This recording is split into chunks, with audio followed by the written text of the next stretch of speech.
Buenas tardes a todos. Igualmente quiero agradecer de manera muy importante a los organizadores de este simposio y en particular a la doctora García Escamilla por permitirnos estar en este foro. Una vez que se han descrito las características clínicas de las diferentes localizaciones de la dermatofitosis, ahora vamos a ver cómo se hace la confirmación del diagnóstico, porque como habrán visto, muchas de las lesiones son prácticamente características, pero es básico que a pesar de que tengamos una impresión clínica, debemos confirmar nuestra impresión y generalmente el procedimiento es muy sencillo, como ustedes lo van a poder ver.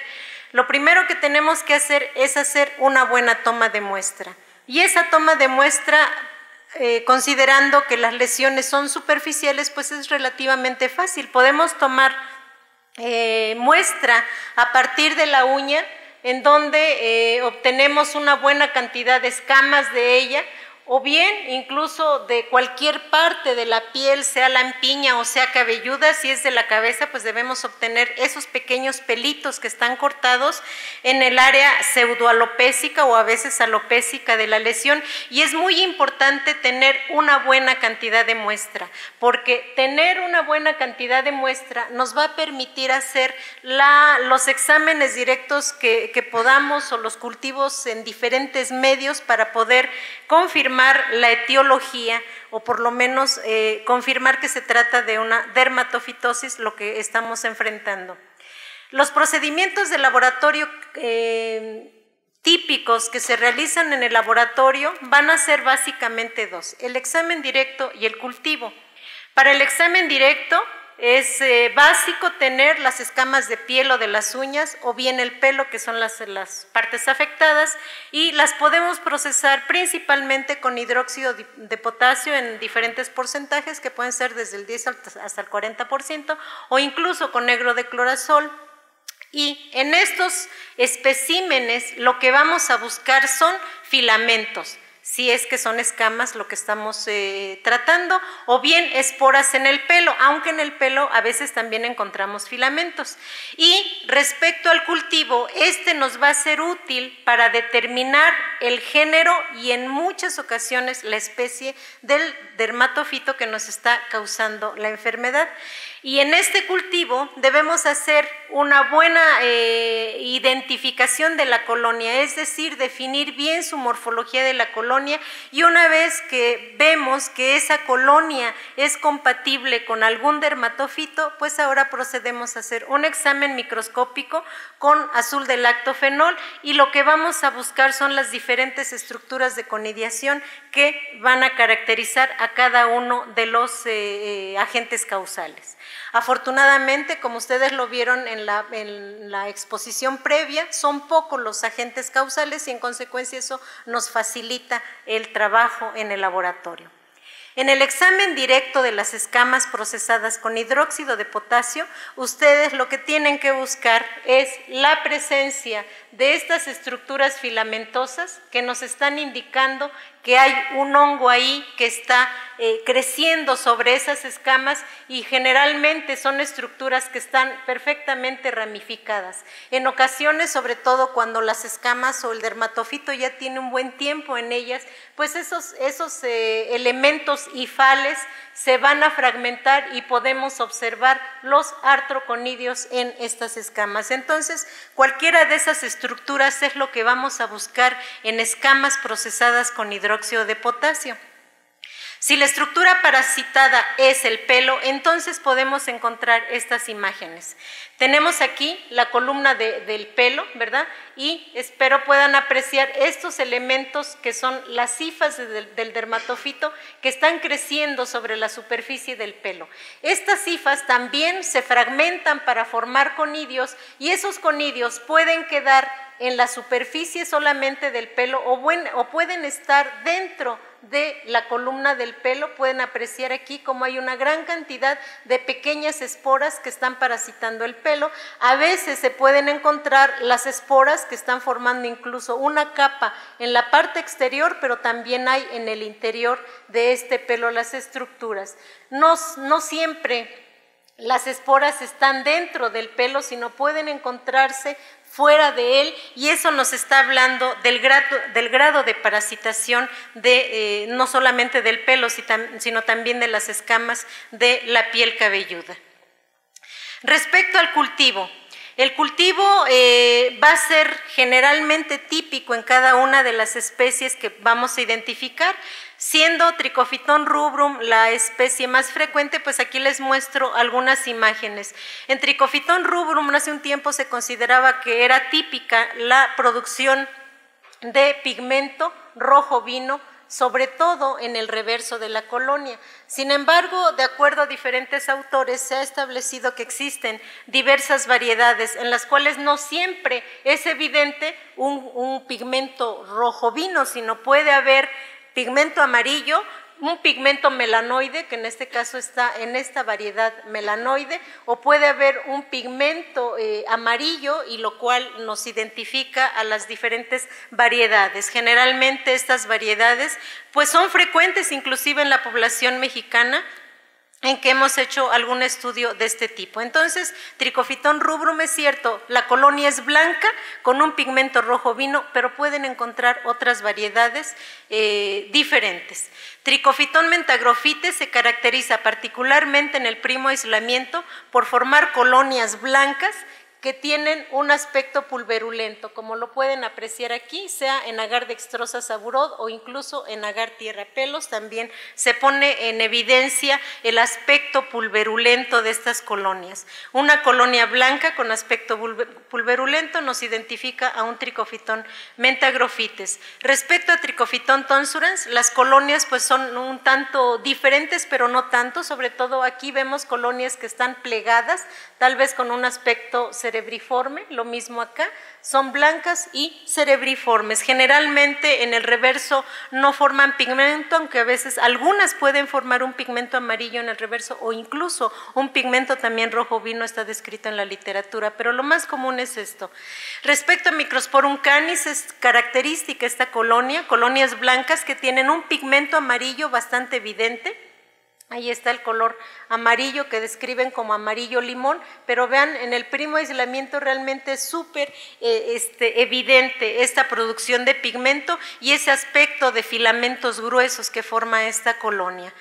Epidermophyton flocosum también forma colonias blanquecinas con pliegues. Algunas veces esta cepa puede presentar inclusive algún pigmento, otras más bien tienen un pigmento ligeramente marrón.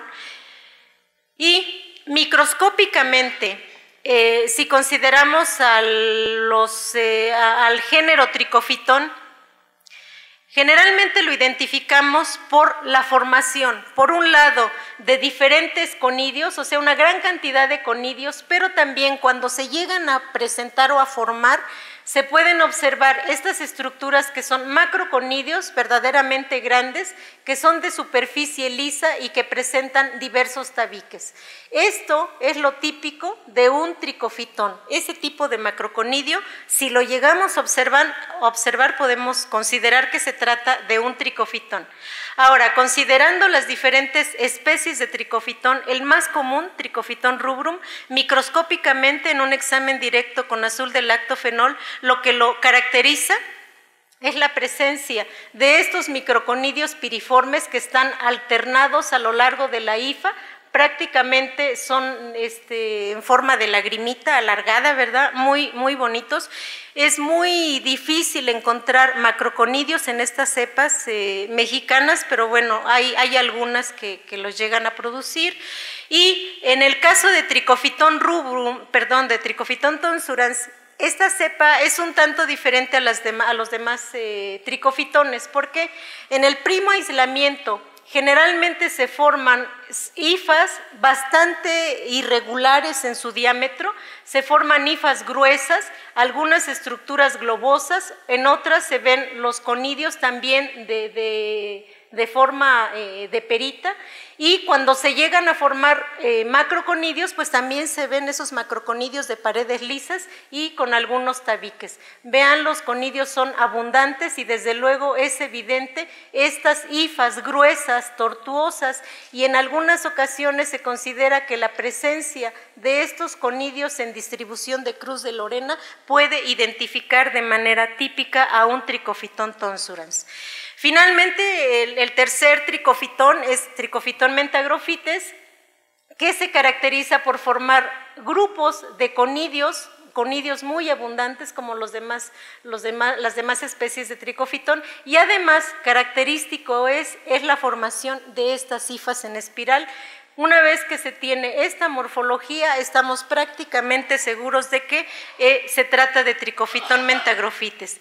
Con Microsporum canis probablemente sea la especie más sencilla de identificar, porque una vez que identificamos o vemos a estos macroconidios de pared más o menos rugosa, como lo pueden apreciar aquí, ¿sí? Hay como pequeñas espinitas en su superficie, tienen una forma de uso, es decir, prácticamente terminan en punta, de un lado sobre todo, hay macroconidios que terminan en punta y en el otro extremo están un tanto cortados.